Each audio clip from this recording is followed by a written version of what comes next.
Alors, l'hypercommunication est un mot qui est déjà très bien choisi,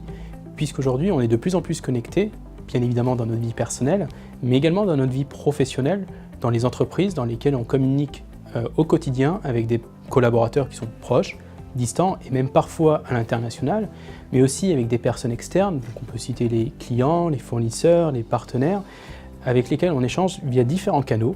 la voix, la messagerie instantanée et de plus en plus de la vidéo. Et ces usages sont tirés par notre expérience personnelle avec des outils qui nous permettent de communiquer de manière unifiée, simple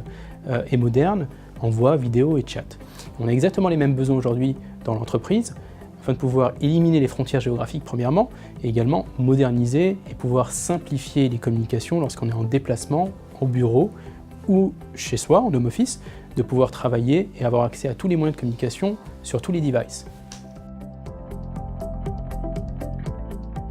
Le challenge qu'ont les entreprises, c'est d'apporter la même expérience utilisateur qu'on a dans notre vie personnelle, unifiée, simple et moderne, dans le monde de l'entreprise. Et pour ce faire, ils n'ont d'autre choix que de multiplier les outils de communication professionnels.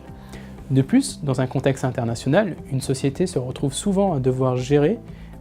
autant de contrats opérateurs télécoms, mais également d'infrastructures, qu'elle a de sites ou de pays. Alors Fuse est un acteur leader des communications unifiées dans le cloud, et l'ambition de Fuse, c'est d'apporter vraiment la même expérience utilisateur qu'on a dans le monde personnel,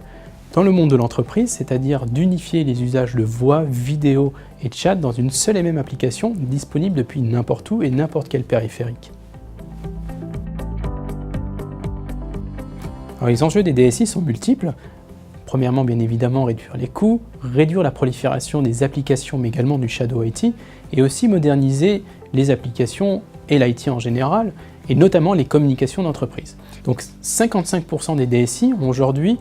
comme top priorité de moderniser leur communication d'entreprise, que tout simplement, si on interroge leurs collaborateurs,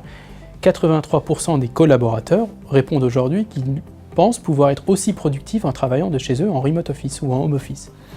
Et 85% de ces collaborateurs souhaitent pouvoir travailler de chez eux de temps en temps. Donc ce phénomène est d'autant plus amplifié lorsqu'on garde les générations appli, les 15 à 18 ans, qui arrivent bientôt sur le marché du travail, et lorsqu'on les interroge, 75% d'entre eux n'envisagent tout simplement pas de démarrer leur carrière dans des sociétés n'ayant pas les mêmes outils modernes que dans leur vie personnelle. Et donc les sociétés doivent moderniser leurs outils de communication pour pouvoir garder cette attractivité des talents